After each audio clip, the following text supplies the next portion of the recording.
Good evening, namaskar, adab. Warm welcome, folks, to another edition of your favorite digital simulcast. This is where we talk about issues that really matter to you and me. This is where we try and figure out exactly what is going on in our country when it comes to strong policy measures which need to be taken to battle the COVID crisis.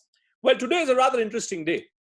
Today is a rather interesting day for the simple reason that we have a scenario where, on one hand, you have the number of positive cases rising literally on a daily basis. And on the other hand, you have a scenario where the government believes that the best way to move forward with this COVID pandemic, to deal with the COVID pandemic, is to try and open up the economy, to try and open up various sectors of the economy. So today you have a scenario where the Indian Railways is now open for booking of tickets. The air travel is about to take off again. We have a full panel today from Sudhakar Reddy, who represents the Passengers Association, to people who are associated with various forms of civil aviation sector. Siddharth Zarabi, he's been keeping a good eye on all the trends and all the latest developments that are unfolding. We also have an interview with Mr. Jitendra Bhargav. He is another well-known expert in the field of civil aviation, and he has some rather interesting points to be made in terms of exactly what's to be done. So, Siddharth, I first want to begin with you, and just to understand this from you, Siddharth, is the government of the view that the best way to deal with the scenario now is to simply go in for a complete reversal of this lockdown? Do they believe that this is the best way to deal with this situation and, well, start off with the levers of the economy? Bhupen, we started this entire era in March as a health crisis. But Bhupen, we very quickly moved into an economic crisis.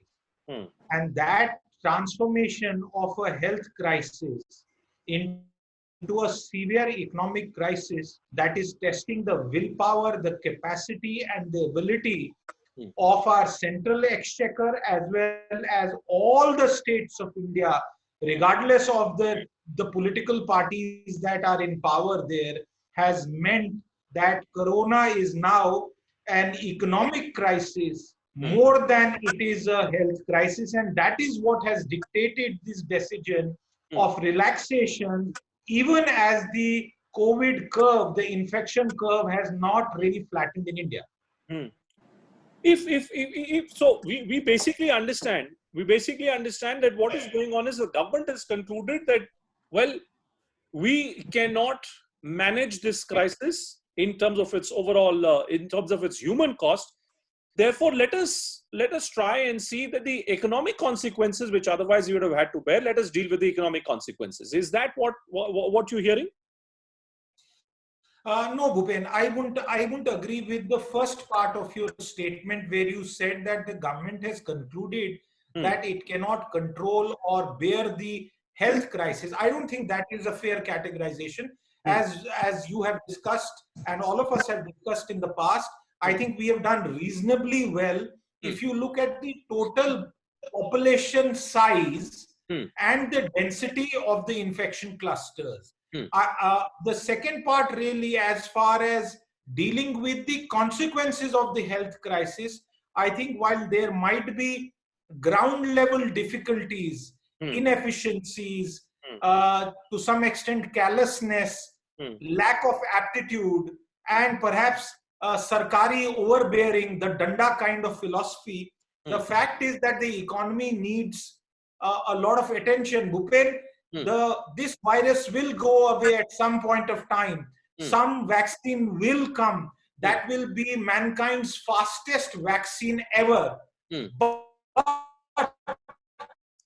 the consequences, as of now, and I wish I'm proven wrong, the economic consequences are going to last anywhere between 8 to 12 quarters. 3 years, Bhupen, even if everything starts tick-tock, as we speak, the consequences will be borne by this country for 8 to 12 quarters. For 8 to 12 quarters, that's the economic side. Let me look at it purely from the point of view of the human impact. And let me bring in Sudhakar Reddy ji on this one.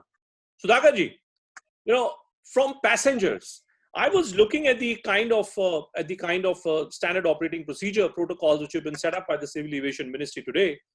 The Civil Aviation Minister says nowhere in the world do you have the concept where you keep the middle seat vacant. Now, Sudhakarji, please tell me the concept of social distancing on one hand, the Civil Aviation Minister saying there is no such protocol, no such possibility which exists. What does this tell you? Does this tell you that this is a step which is being taken in haste, or was this the only step? Are passengers' lives not going to be put at risk if we were to allow free flying like this? No, very frankly, Bhupen, even European airlines originally said that they will be leaving the middle seat vacant.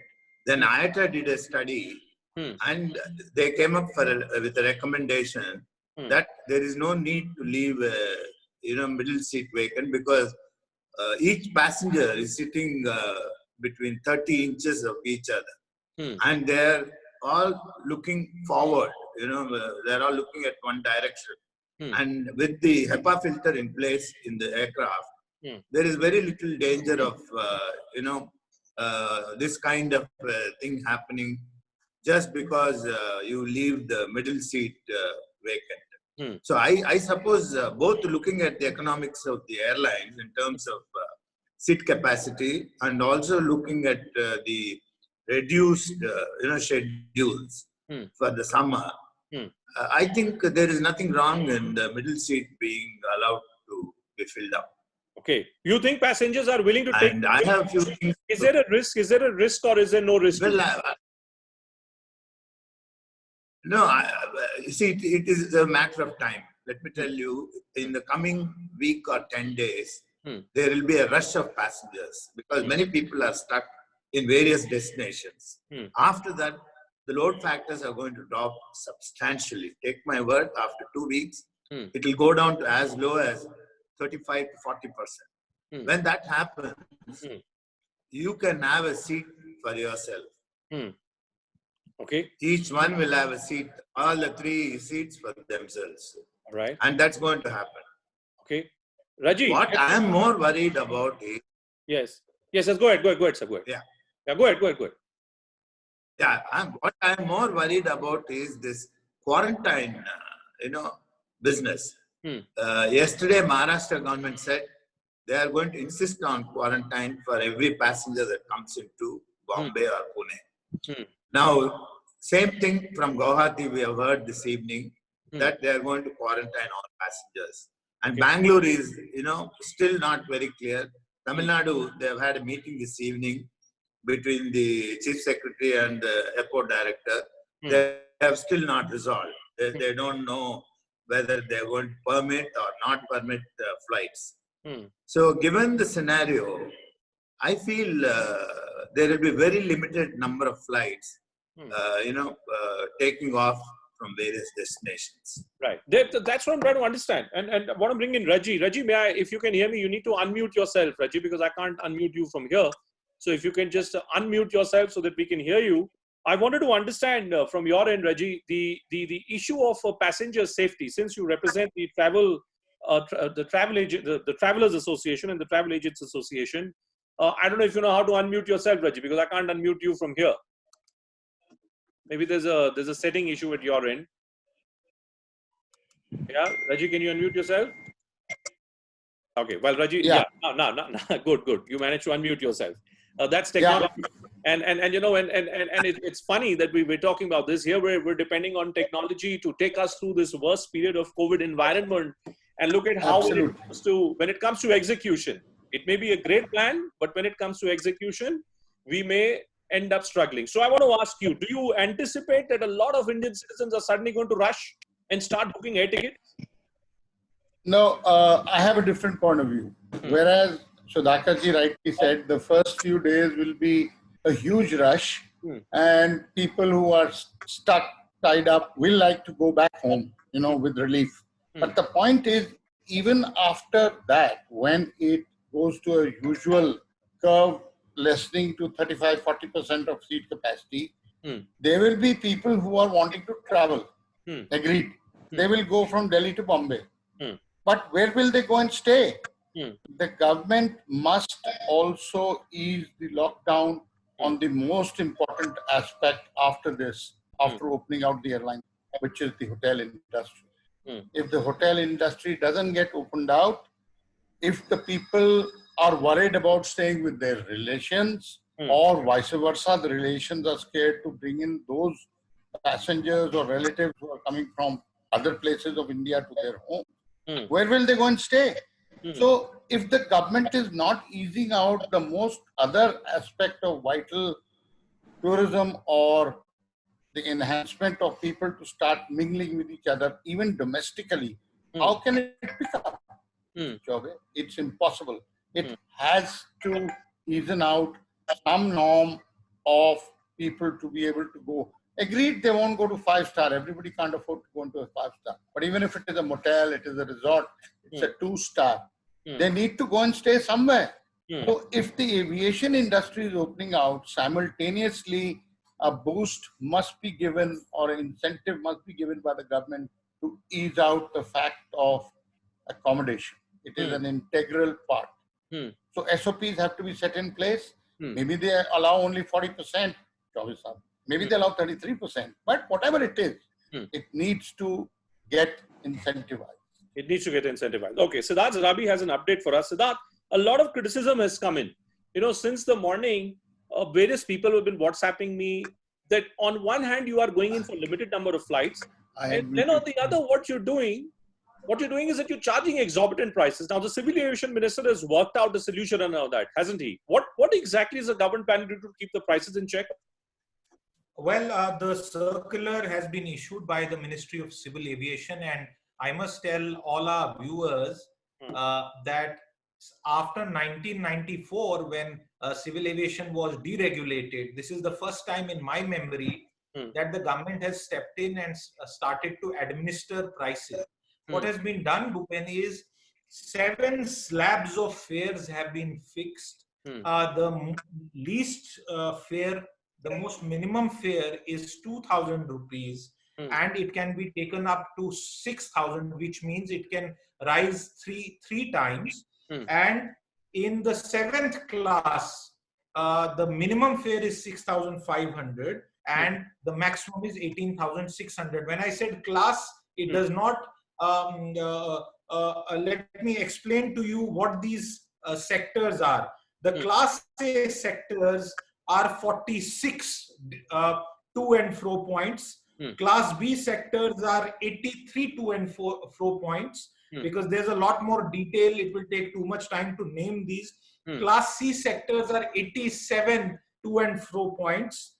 Class D are 70 points, 70 destinations, pairs of destination. Class E, if you allow me, is 60 pairs. For example, Agartala to Delhi falls in Class E.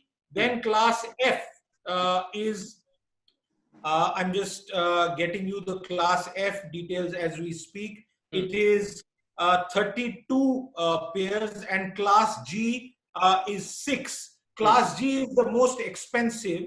So Coimbatore to Delhi, the minimum fare will be 6,500. It can go up to a maximum of 18,600.